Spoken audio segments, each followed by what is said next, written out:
بسم اللہ الرحمن الرحیم۔ آپ کے سامنے حاضر ہوں عمران اسلم سیال ایک نئے ٹاپک کے ساتھ۔ آج کا ہمارا ٹاپک تھوڑا ڈیفرنٹ ہے اور یہ خاص طور پہ ایم اے پول سائنس کے جو اسٹوڈنٹس ہیں ان کے لیے ہے۔ آج ہم ایک بہت ہی بڑے تھنکر کے بارے میں بات کرنے کے لیے جا رہے ہیں۔ آج ہم ڈسکس کریں گے Locke as father of modern democracy. John Locke, جن کی تاریخ پیدائش 29 اگست 1632 ہے اور تاریخ وفات 28 اکتوبر 1704 میں، انگلش فلاسفر اور فزیشین، یہ انلائٹنمنٹ دور کے سب سے زیادہ پر اثر اور انفلوئنشل تھنکر سمجھے جاتے ہیں۔ لاک کے دو ورکس جو ہیں وہ بہت مشہور ہیں۔ 2 ٹریٹیز آن گورنمنٹ جو 1690 میں شائع ہوا، اور دوسرا ورک لیٹر کنسرننگ ٹالریشن۔ ناظرین، لاک جس دور میں کام کر رہے تھے یا جس دور میں یہ اپنے لٹریری پیریڈ کے عروج پہ تھے، اس وقت برٹن میں ایک جنگ چل رہی تھی، اور وہ جنگ مونارکی اور پارلیمنٹ کی جنگ تھی۔ اس جنگ میں پارلیمنٹ مونارکی سے اب اختیارات کے لیے لڑ رہی تھی، اور 1688 میں گلوریس ریولوشن کے نتیجے میں برطانیہ میں پارلیمانی ڈیموکریسی قائم ہو گئی، اور مونارکی کی حیثیت صرف علامتی ہو گئی جو آج تک وہاں پہ قائم ہے۔ ناظرین، لاک وہ پہلا بندہ تھا جس نے کنسیپٹ دیا کہ انسانی دماغ ایک خالی سلیٹ کی طرح ہوتا ہے، اور لاک نے اس کو نام دیا ٹیبلو ریزا کا۔ لاک نے اس سے پہلے موجود انیٹ آئیڈیاز کی تھیوری کو ریجیکٹ کرتے ہوئے کہا کہ انسان نالج سینسز کے تھرو ایکسپیریمنٹس اور انوائرمنٹ سے حاصل کرتا ہے۔ لاک نے سب سے پہلے لبرلزم کو کنسیپٹ دیا، اور ہم بات کریں گے کہ لبرلزم ہوتا کیا ہے۔ لیٹن ورڈ لبرس سے نکلا ہوا یہ لفظ، جس کا مطلب ہے آف فریڈم۔ لاک نے پہلی مرتبہ لائف، لبرٹی، پراپرٹی اور ایکول رائٹس کی بات کر کے لبرلزم کی بنیاد رکھی۔ لبرلزم بنیادی طور پر آزادانہ آئین، جمہوریت، آزادانہ الیکشن، انسانی حقوق، حق جائیداد، فری ٹریڈ، مذہب اور سوچ کی آزادی کا نام ہے۔ لاک کے دور میں لبرلزم ایک پاورفل فورس کے طور پہ سامنے آیا، جسے ہم ایج آف انلائٹنمنٹ کہتے ہیں، یعنی کہ 1688 1690 جس دور کے اندر لاک کام کر رہا تھا، اس دور کے اندر لبرلزم نے heredity of government, establish religion, absolute مونارکی اور ڈیوائن رائٹس آف کنگ کو ریجیکٹ کر کے ایک نئی سوچ دی، تو لبرلزم کو ہر طرف سے ویلکم کہا گیا۔ یہاں پر لاک نے نیچرل اسٹیٹ اور نیچرل رائٹس کی بات کی۔ لاک کے مطابق نیچرل اسٹیٹ وہ ہوتی ہے جہاں پر کوئی حکمران نہیں ہوتا، کوئی سرکار نہیں ہوتی، اور لوگ اپنی جان مال کا تحفظ اور اس جو اسٹیٹ ہوتی ہے وہاں پہ سب کچھ فرض سمجھ کے کرتے ہیں۔ اور اس کے ساتھ ساتھ جب اس نے نیچرل رائٹس کی بات کی تو اس نے کہا کہ ہر بندے کو جان کے تحفظ، لبرٹی اور پراپرٹی کا حق حاصل ہے۔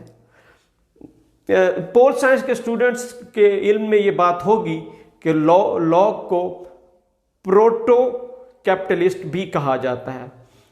پروٹو کیپٹلسٹ اس لیے کہا جاتا ہے کہ لاک نے سب سے پہلے پراپرٹی کا بات کی، پرائیویٹ پراپرٹی کی بات کی کہ انسان کا حق ہونا چاہیے پرائیویٹ پراپرٹی۔ یہاں پر اس حق کو جسٹیفائی کرنے کے لیے لاک نے ورک مین شپ آئیڈیل متعارف کرایا۔ لاک کے مطابق ورک مین شپ آئیڈیل یہ ہے کہ کوئی بندہ جب کوئی چیز بناتا ہے اس پر اس کا حق ہے، اس کے مطابق جب بھی کوئی شخص کسی چیز میں اپنی محنت یا اپنی لیبر کو شامل کرتا ہے تو وہ چیز اس کی پراپرٹی بن جاتی ہے۔ یہاں پہ لاک یہ مثال دیتا ہے جیسا کہ اللہ تعالیٰ نے انسانوں کو بنایا ہے، انسان اللہ کی مخلوق ہیں اور ان پہ صرف اللہ کا حق ہے اور اللہ ہی ان پر حکومت کر سکتا ہے۔ اس بنیاد پر لاک کہتا ہے کہ تمام انسان برابر ہیں، وہ ایک دوسرے پر حکومت نہیں کر سکتے اور نہ ہی کوئی انسان ایک دوسرے کی جان، آزادی اور پراپرٹی کو لے سکتا ہے۔ ناظرین، لاک نے جہاں پر پرائیویٹ پراپرٹی کی پہلی دفعہ بات کی کہ آپ پرائیویٹ پراپرٹی ایکوائر کر سکتے ہیں، وہاں پہ اس نے کچھ لیمیٹیشنز بھی بتائی ہیں۔ پہلی لیمیٹیشن میں وہ بات کرتا ہے لیبر لیمیٹیشن، کہ کسی کی پراپرٹی، کوئی بھی چیز کسی کی پراپرٹی اس وقت بن سکتی ہے جب اس میں وہ اپنا لیبر مکس کرتا ہے۔ فار ایگزامپل کہ کہیں پہ کوئی لینڈ ہے اور وہاں پہ میں ہل چلاتا ہوں، اس میں کوئی چیز کلٹیویٹ کرتا ہوں، پھر وہ اگتی ہے تو وہ میری پراپرٹی ہے، وہ زمین میری پراپرٹی ہے۔ اس کے ساتھ ساتھ دوسری لیمیٹیشن سفیشنسی لیمیٹیشن ہے۔ لاک کے مطابق آپ صرف اتنی لینڈ، اتنی چیز اور اتنی پرائیویٹ پراپرٹی ایکوائر کر سکتے ہیں جتنی آپ کی ضرورت ہے، آپ ضرورت سے زیادہ ایکوائر نہیں کر سکتے۔ تیسری لیمیٹیشن سپوائلج لیمیٹیشن ہے، مطلب کہ آپ کو کوئی حق حاصل نہیں کہ آپ لی ہوئی پراپرٹی کو جو ہے اس کو سپائل کریں۔ اب ہم دیکھیں گے اور بات کریں گے کہ لاک کا انفلوئنس آن ماڈرن لبرلزم۔ بنیادی طور پر لاک نے لبرلزم کی جو تھیوری ہے وہ ہوبز کے ایبسلوٹزم کے اگینسٹ دی ہے، مطلب اس کے ایک جواب کے طور پر دی ہے، کیونکہ آپ کو پتہ ہے کہ ہوبز کہتا ہے کہ تمام رائٹس جو ہیں وہ کنگ کے پاس ہوتے ہیں اور وہی حکومت ہوتا ہے اور ایک شخص کے اندر سارا کچھ ہوتا ہے، اور آپ کو پتہ ہے کہ ہوبز یہ بھی کہتا ہے کہ ریلیجن اور سٹیٹ ایک ہی چیز ہے، لیکن لاک نے یہاں پہ اس نظریے کو ریجیکٹ کرتے ہوئے کہا ہے کہ چرچ اور سٹیٹ دو الگ چیزیں ہیں۔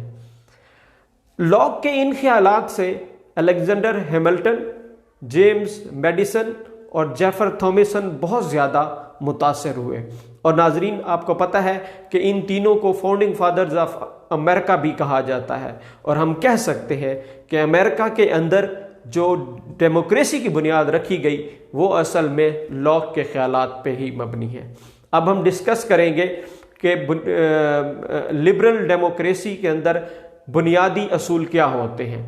پہلے نمبر پہ ہیومن ریزن، دوسرے نمبر پہ پرسنل لبرٹی، تیسرے نمبر پہ نیچرل ایکویلٹی، چوتھے نمبر پہ چیک اینڈ بیلنس، اور پانچویں نمبر پہ بیسک ہیومن رائٹس۔ اب سب سے پہلے ہم ڈسکس کریں گے کہ ہیومن ریزن کیا ہوتا ہے۔ آپ کو پتہ ہے کہ کوئی بھی گورنمنٹ جو ہے وہ کسی ایک اصول پہ نہیں چل رہی ہوتی، اور لاک بھی اس چیز کو ایڈووکیٹ کرتا ہے کہ کسی ایک تھیوری کو لے کے ہم ایک ساری گورنمنٹ کو نہیں چلا سکتے، بلکہ وہ کہتا ہے کہ مکسچر آف تھیوریز کے ذریعے ہم چلا سکتے ہیں۔ مین کہ وہ کہتا ہے، اس نے پہلی دفعہ ہیومن ریزن کو، ہیومن ریشنیل کو، ہیومن انٹلیکچوئلزم کو اہمیت دی ہے کہ ہیومن انٹلیکچوئلزم کے مطابق جو چیز ٹھیک ہو وہ کی جائے۔